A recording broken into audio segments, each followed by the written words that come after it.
नमस्कार दोस्तों, हमारे चैनल कथा सागर में आपका स्वागत है। आज की इस वीडियो में हम ऐसे व्रत की कथा लेकर आए हैं जो एक माँ अपनी संतान की दीर्घायु तथा उसकी समस्त मनोकामनाओं की पूर्ति के लिए धारण करती हैं। उस व्रत का नाम है अहोई अष्टमी व्रत। मास की कृष्ण पक्ष की अष्टमी को यह व्रत किया जाता है। इस व्रत की कथा जानने के लिए वीडियो को अंत तक ज़रूर देखिएगा। अभी तक आपने चैनल को सब्सक्राइब नहीं किया तो प्लीज़ सब्सक्राइब कर लें और नीचे दिए गए बेल आइकन बटन को दबाना ना भूलें।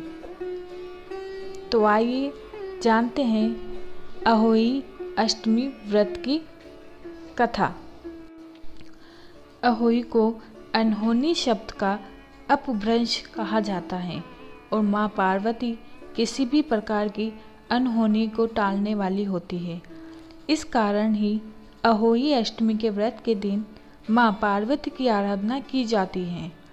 सभी माताएं इस दिन अपनी संतानों की लंबी आयु और किसी भी अनहोनी से रक्षा करने की कामना के साथ माता पार्वती व शेह माता की पूजा अर्चना करती हैं।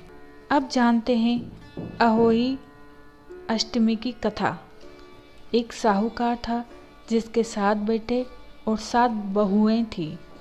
एक बेटी भी थी। दीपावली से पहले कार्तिक बंदी अष्टमी को 7 बहुएं अपनी इकलौती ननद के साथ जंगल जाकर खदान में मिट्टी खोद रही थी। वहीं श्याहू यानी सेई की मान थी।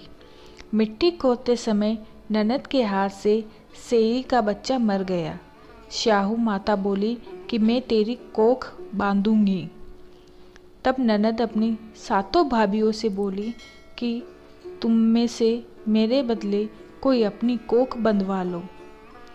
सब भाभियों ने अपनी कोख बंधवाने से इनकार कर दिया, परंतु छोटी भाभी सोचने लगी कि यदि मैं कोख नहीं बंधवाऊंगी तो सासू जी नाराज होगी। इस तरह सोचने के बाद ननद के बदले में छोटी भाभी ने अपनी कोख बंधवाई। उसके बाद जब उसे संतान होती वह 7 दिन बाद ही मर जाती।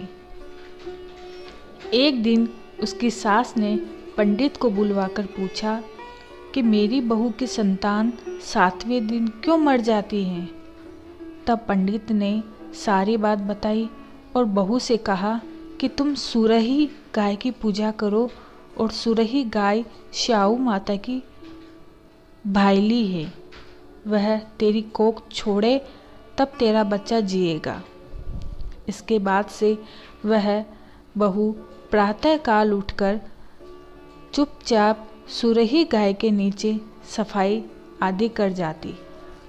गौ माता ने सोचा कि आजकल कौन मेरी सेवा कर रहा है, आज तो मैं देखूंगी। गौ माता जल्दी उठकर वह देखती है कि साहूकार की बहू उसके नीचे सफाई आदि कार्य कर रही हैं। गौ माता उससे बोली, तेरी सेवा से मैं प्रसन्न हूँ, बता तेरी क्या मनोकामना है। तब साहूकार की बहू बोली कि श्याऊ माता तुम्हारी भाईली है और उसने मेरी कोख बांध रखी है, सो मेरी कोख खुलवा दो। गौ माता समुद्र पार अपनी भाईली के पास उसको लेकर चली। रास्ते में कड़ी धूप थी, सो वे दोनों एक पेड़ के नीचे बैठ गई। उसी पेड़ पर गरुड़ पंखनी का बच्चा था। थोड़ी देर में एक सांप आया और उसको डसने लगा। तब साहूकार की बहू ने सांप को मारकर नीचे दबा दिया और बच्चों को बचा लिया। थोड़ी देर में गरुड़ पंखनी आई तो वहाँ खून पड़ा देखकर साहूकार की बहू के चोंच मारने लगी। तब बहू बोली कि मैंने तो तेरे बच्चों को नहीं मारा, बल्कि इस सांप से तेरे बच्चों को डसने से बचाया है। मैंने तो उससे तेरे बच्चों की रक्षा की है। यह सुनकर गरुड़ पंखनी बोली कि मांग, तू क्या मांगती है। वह बोली 7 समुद्र पार स्याऊ माता रहती है, हमें तू उसके पास पहुंचा दे। तब गरुड़ पंखनी ने दोनों को अपनी पीठ पर बिठाकर स्याऊ माता के पास पहुंचा दिया। स्याऊ माता उन्हें देखकर बोली कि बहन, मेरे सिर पे जू पड़ गई है। तब सुरई के कहने पर साहूकार की बहू ने सलाई से उनकी जुएं निकाल दी। इस पर स्याऊ माता प्रसन्न होकर बोली कि तूने मेरे सिर में बहुत सलाई दी है, इसलिए तेरे 7 बेटे और बहू होगी।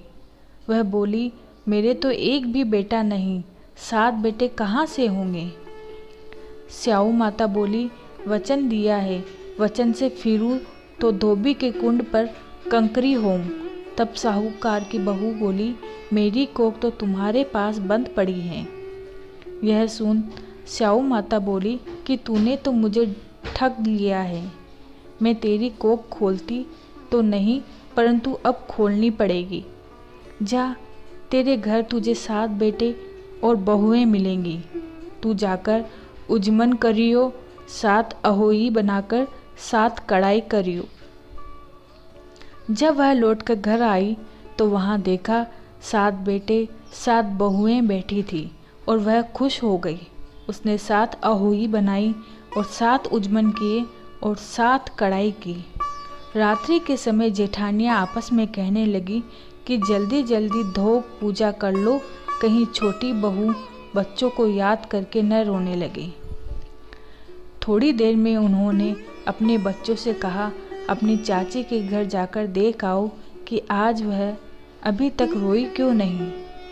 बच्चों ने जाकर कहा कि चाची तो कुछ मान रही है, खूब उजमन हो रहा है। यह सुनते ही जेठानियाँ दौड़ी दौड़ी घर आई और जाकर कहने लगी कि तूने कोख कैसे छुड़ाई। वह बोली, तुमने तो कोख बंधाई नहीं, सो मैंने कोख बंधा ली थी। अब स्याऊ माता ने कृपा करके मेरी कोख खोल दी है। स्याऊ माता ने जिस प्रकार उस साहूकार की बहू की कोख खोली, उसी प्रकार सबकी कोख खोलियो। कहने वाले तथा सुनने वालों की तथा सब परिवार की कोख खोलियो। आशा करती हूँ आपको मेरा यह वीडियो पसंद आया होगा। पसंद आया तो प्लीज़ लाइक करें, शेयर करें और चैनल को सब्सक्राइब करना ना भूलें। धन्यवाद।